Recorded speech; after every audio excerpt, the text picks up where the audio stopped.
Good morning all of you. आज का हमारा जो टॉपिक है वो है हमारा मैटर। ठीक है, मैटर एंड इट्स स्टेजेस। ठीक है, तो मैटर के बारे में बात करेंगे। एक्सप्लेन द स्टेट्स, इसके बारे में भी। मैटर क्या होता है, structures of matter, qualities and structures of matter. देखिए, मैटर आपको पता है कि हम इसको पदार्थ भी बोलते हैं। कई बच्चे इंग्लिश हिंदी मीडियम वाले मतलब उनको पता होना चाहिए क्या बोलते हैं इनको, पदार्थ। तो पहले हम इसकी डेफिनेशन देंगे, पदार्थ की अवस्था या पदार्थ की संरचना।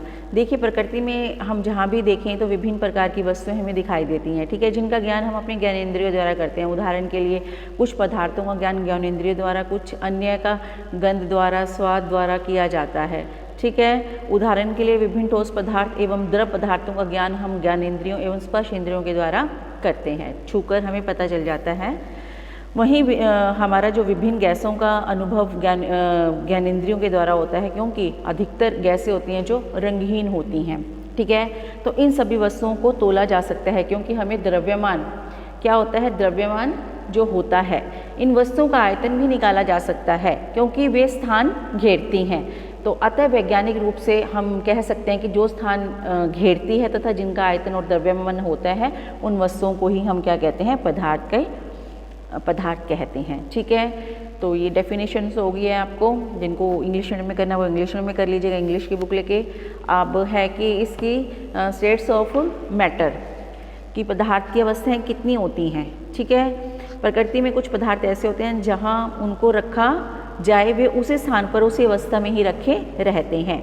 ठीक है, तथा अपना आकार एवं आकृति नहीं बदलते। लेकिन द्रव ऐसे पदार्थ होते हैं जिनका आकार निश्चित होता है लेकिन आकृति निश्चित नहीं होती। ठीक है, अतः पदार्थों को आकृति एवं आकार के आधार पर हम इनको 3 भागों में बांट सकते हैं। सबसे पहले होता है आपका सॉलिड, जिसको हम ठोस बोलते हैं। सेकंड है आपका लिक्विड, जिसको द्रव बोलते हैं।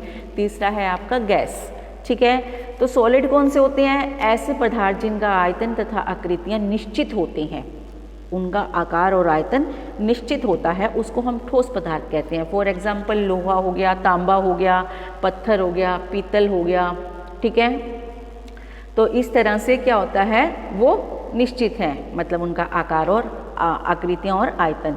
उसके बाद है द्रव, लिक्विड स्टेट, ऐसे पदार्थ जिनका आयतन निश्चित होता है किंतु आकार अनिश्चित होता है, आकार निश्चित नहीं होता, उन पदार्थ को क्या कहते हैं, द्रव कहते हैं। इन पदार्थों को जिस आकार के बर्तन में रखा जाता है उसी का आकार वह ग्रहण कर लेता है। ठीक है, इनका आयतन नहीं बदलता, जैसे जल, तेल, दूध, पारा आदि।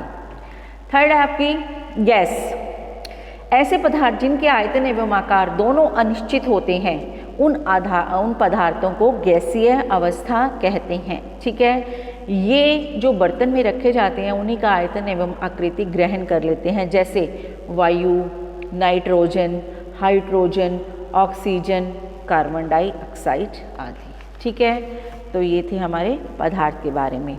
ठीक है, उसके बाद है स्ट्रक्चर्स ऑफ मैटर। देखिए, अगर हम स्ट्रक्चर ऑफ मैटर करेंगे तो मनुष्य जिन पदार्थों का उपयोग करता है तथा देखता है उसकी रचना को जानने की जिज्ञासा प्राचीन काल से ही रही है। ठीक है, तो भारत के प्राचीन दार्शनिकों ने पदार्थ की रचना के लिए 5 तत्व का सिद्धांत दिया है। उनके अनुसार पदार्थ 5 तत्वों पृथ्वी, जल, वायु, आकाश और पावक से मिलकर बना है। ठीक है, पावक होती है अग्नि। तो बुद्ध से 800 वर्ष पूर्व तथा कनाद ऋषि ने पदार्थ को अत्यंत सूक्ष्म कणों से मिलकर बना माना है। इन कणों को ही हम क्या कहते हैं, परमाणु कहते हैं।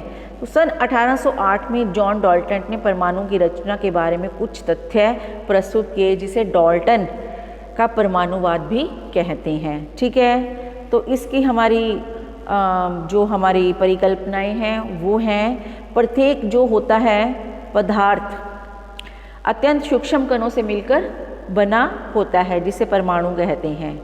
नेक्स्ट है, परमाणु पदार्थ का वह गुण है, वह कण है, सूक्ष्म कण है, जिसे और अधिक सूक्ष्म कणों में विभाजित नहीं किया जा सकता, अर्थात परमाणु जो है पदार्थ का ही मूल कण है।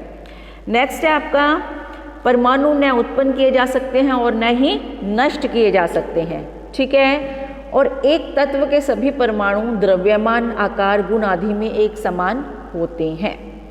नेक्स्ट है भिन्न भिन्न तत्वों के परमाणु एक दूसरे से गुणों में भी भिन्न भिन्न होते हैं। नेक्स्ट है प्रत्येक तत्व का एक निश्चित परमाणु द्रव्यमान होता है। ठीक है, तो ये था इसके बारे में परिकल्पनाएं। अब है पदार्थ का घुलना एवं पृथक्करण। देखिए सामान्यतः अगर हम मिश्रणों की रचना क्या होती है, अर्थात वे जो हमारे मिश्रण हैं समस्त सभी भागों में एक जैसे नहीं होते तथा कुछ मिश्रणों की जिन्हें यौगिक कहते हैं की रचना एक समान अर्थात समांगी प्रकृति की होती है, समान प्रकृति की। इन पदार्थों को शोधित करके इनके अवयवों को अलग अलग किया जा सकता है। तो मिश्रण से उनके अवयवों को, तत्वों को अलग अलग प्राप्त करने के लिए हम कौन कौन सी विधियां अपनाते हैं? सबसे पहले है फिल्ट्रेशन, सेकंड है डिकॉन्स्टेशन, थर्ड है डिस्टिलेशन, फोर्थ है सब्लिमेशन, ठीक है, फिफ्थ है आपकी क्रिस्टलेशन और सिक्स्थ है आपकी इलेक्ट्रोलिसिस। ठीक है, तो ये है इसके अकॉर्डिंग हम क्या है पदार्थ का जो अवयव हैं तत्वों को अलग अलग करने की ये हमारी विधियां हैं। ठीक है, तो ये विधियों के बारे में बताया गया है। सबसे पहले फिल्ट्रेशन, जब किसी द्रव में कोई अशुद्धि मिल जाती है तो इसे छानकर पृथक किया जा सकता है। किसी द्रव को छानने की विधियां ठीक है होती है कि छानने के लिए हम क्या करते हैं, फिल्टर का प्रयोग करते हैं। ये देखिए फिल्ट्रेशन में क्या है, हम इस तरह से यूज़ करते हैं। ठीक है, सेकंड है आपकी निथारना, डिकॉन्स्टेशन। उसमें क्या करते हैं हम, जिस पदार्थ को निथारना होता है उसे एक बीकर में रखकर कुछ समय के लिए स्थिर अवस्था में रख दिया जाता है। तो उसके उपरांत जो क्या है अविलेय पदार्थ बीकर की तली की बॉटम, जो हम कहते हैं तली क्या होता है, बॉटम में बैठने लग जाता है।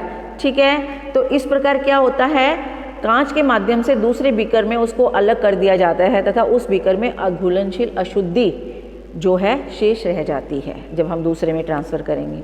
ठीक है, तीसरा है आपका डिस्टिलेशन। इसमें क्या किया जाता है कि जो आपका जब किसी विलयन में वाष्पन एवं संघनन द्वारा शुद्ध द्रव पदार्थ करने के लिए प्रक्रिया अपनाई जाती है शुद्ध, तो उसे आसवन कहते हैं। ठीक है, आसवन में वाष्पन और संघनन दोनों ही क्रियाएं साथ साथ चलती हैं। ठीक है, नेक्स्ट है आपका सब्लिमेशन। इसमें क्या है, जब कोई पदार्थ गर्म करने पर सीधे वाष्प अथवा गैस में परिवर्तित हो जाता है तो इस प्रक्रिया को हम क्या कहते हैं, सब्लिमेशन। ठीक है, जब इस वाष्प या गैस को ठंडा किया जाता है तो ये पुनः द्रव्य अवस्था में बदले और ठोस अवस्था में परिवर्तित हो जाता है। ठीक है, तो इस तरह के इसे पार्ट्स थे। सिक्स्थ है आपका क्रिस्टलाइजेशन। इसमें क्या है आपका क्रिस्टलीकरण भी बोलते हैं जिसको, क्रिस्टलाइजेशन। जब किसी मिश्रण से सभी अवयव एक द्रव्य में विलय हो जाते हैं परंतु उनकी विलयता भिन्न भिन्न होती है तो ऐसी दशा में मिश्रण को द्रव में घोलने के उपरांत वाष्पीकरण तथा शीतलीकरण करने से अवयव क्रिस्टल के रूप में परिवर्तित हो जाता है जिसे हम आसानी से अलग किया जा सकता है। ठीक है, अब इन्होंने बताया एक क्लास है आपका इलेक्ट्रोसिस। इसमें क्या है, विद्युत अपघटन। जब किसी द्रव के अम्लीय विलयन द्वारा विद्युत धारा द्वारा प्रभावित की जाती है तो द्रव घन एवं ऋणायनों में टूट जाता है। तो ऋणायन होते हैं जो एनोड तथा घनायन कैथोड पर एकत्रित करने लगते हैं। इस क्रिया को वैद्युत विघटन कहते हैं। जैसे फॉर एग्जांपल लेते हैं हम H2O। ठीक है, H2O में क्या होता है, हम अलग कर देते हैं H2 को हाइड्रोजन प्लस O ऑक्सीजन, तो ये क्या है, विघटन हो जाता है हाइड्रोजन प्लस ऑक्सीजन का। ठीक है, तो ये था आपका इसके बारे में, परमाणु के बारे में। नेक्स्ट हम नया टॉपिक करेंगे आपका एटम। ठीक है, वो हम कल करेंगे। तो आज के लिए इतना था, एक बार ये पढ़ लीजिएगा। उसके बाद एटम का करेंगे हम कल, 2-3 हम साथ साथ कर लेंगे, एटम, फोर्स। ठीक है, तो ये आप कल करेंगे। आज के लिए इतना ही। Okay, thank you.